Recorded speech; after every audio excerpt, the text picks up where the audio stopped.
नेपाल के प्रधानमंत्री ओली द्वारा राम के अस्तित्व पर दिए गए बयान के बाद कंप्यूटर बाबा ने नेपाल के प्रधानमंत्री को चेतावनी भी दी। बाबा ने कहा कि यदि राम पर दिए बयान को वापस नहीं लिया तो नेपाल के प्रधानमंत्री का जमकर विरोध किया जाएगा। कंप्यूटर बाबा ने नेपाल से भारत आए लोगों को भी चेतावनी दी है। उन्होंने कहा है कि हम नेपालियों को यहां से भगा देंगे और कहेंगे कि अपने प्रधानमंत्री का दिमाग ठीक करिए। बाबा ने कहा कि नेपाल के प्रधानमंत्री की बुद्धि भ्रष्ट हो गई है, वे पागल हो गए हैं। ओली अपने पुरखों से पूछते कि भगवान राम कौन है। कंप्यूटर बाबा बोले कि ऐसा लगता है जैसे ओली पर ओलावृष्टि हो गई है।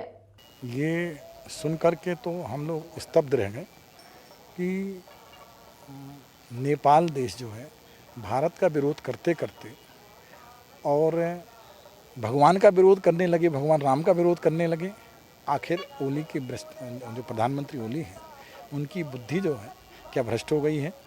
उनके अपने पुरखों से पूछते कि राम जी कौन हैं। भारत में भारतीय जनता पार्टी ने कितने सालों से राम जी का रथ यात्रा, राम जी की राजनीति, राम जी के ऊपर सब कुछ खेला उन्होंने। और आज सुप्रीम कोर्ट ने राम जी का मंदिर यहाँ था उसकी पुख्ता सबूत दे करके और घोषणा कर दी, निर्णय कर दिया। फिर लगता है कि चीन के बहकावे में, चीन के कहने में, चीन के लोभ में जो ओली प्रधानमंत्री नेपाल का प्रधानमंत्री है उनकी बुद्धि मारी गई है। पूरा संत समाज इसका विरोध करते हैं, इनकी निंदा करते हैं कि आखिर ये कहना क्या चाहते हैं। राम जी इनके यहाँ यदि हैं तो ये प्रूव करें, बताएं।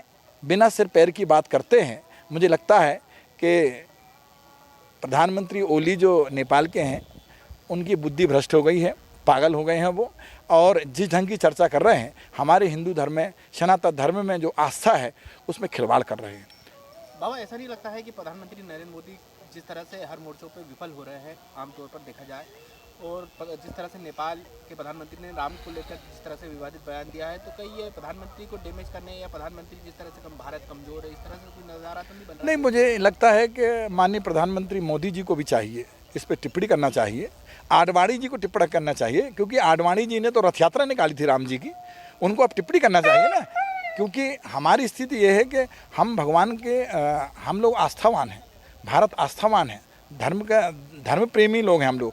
और अयोध्या आज से थोड़ी है, हमारे इतिहासों में अयोध्या राम जी वहाँ थे। यहाँ सुप्रीम कोर्ट ने निर्णय दिया है कि राम जी यहाँ थे। और इतने साल तक राजनीति करने में माहिर रहे बीजेपी, जो राम जी के ऊपर बीजेपी ये राजनीति करती रही, तो ये सब उस समय कहाँ थे? ये प्रधानमंत्री ओली जी कहाँ थे? इनके पुरखा कहाँ थे?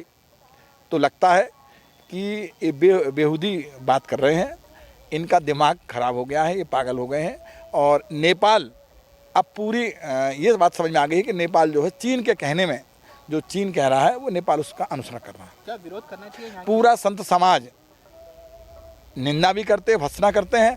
और आने वाले समय में ये लॉकडाउन का पीरियड चल रहा है, महामारी चल रही है कोरोना जैसी, और जैसी ये ख़त्म होती है, यदि उन्होंने अपनी बात को वापस नहीं लिया, उन्होंने ये नहीं कहा कि भारत में ही, अयोध्या में ही राम जी हैं और सीता जी राम जी को ब्याही थी अयोध्या में ही, यदि ऐसा नहीं कहा उन्होंने, तो पूरा संत समाज हजारों की तादाद में इनका विरोध करेंगे और सड़कों पर उतरेंगे। जो यहाँ पर नेपाली चौकीदारी करते हैं उनको आपका संत समाज उनका भी विरोध करें? नहीं, हम तो ये चाहते हैं कि नेपाली कोई भी हो, यदि इस टाइप की हरकत की तो नेपाल का कोई व्यक्ति, हम पूरा संत समाज व्यक्ति को भी विरोध करेंगे, नेपाल का भी विरोध करेंगे। और नेपाल से हमारे उनके संबंध नहीं रहेंगे, क्योंकि जब तुम सीता जी का संबंध राम जी से बिगाड़ना चाहते हो तो हमारे संबंध आपसे कैसे रहेंगे? हो ही नहीं सकते। क्योंकि हम लोग तो जानते हैं कि सीता जी जो हैं हमारे जनकपुर की हैं और नेपाल की हैं, और राम जी अयोध्या के हैं। पर जिस ढंग से तुम्हारी जो ऐसी बात कर रहे हैं कि राम जी हमारे नेपाल में ही हैं, तो फिर वो प्रूव करके बताएं, बिना सिर पैर की बात ना करें। कई नेपाली रोटी कमाने के लिए भारत में आते हैं, कई इंदौर में भी है, तो क्या आने वाले समय में? नहीं, हम लोग पूरा संत समाज लाखों की तादाद में, हजारों की तादाद में इनको बाहर भगाएंगे और वहीं भेजेंगे उनको नेपाल में कि जाइए आप अपने पहले प्रधानमंत्री का दिमाग ठीक करिए, फिर भारत आइए। क्योंकि भारत से ही कमाने, भारत में कमाते हो और बात नेपाल के साथ में चीन की बात करते हो। मुझे लगता है चीन के हाथ से ही ये कठपुतली बनी हुई है प्रधानमंत्री ओली। इनको ऐसा लगता है कि ओला की वृष्टि इनके ऊपर हो गई है, ये पागल हो गए हैं।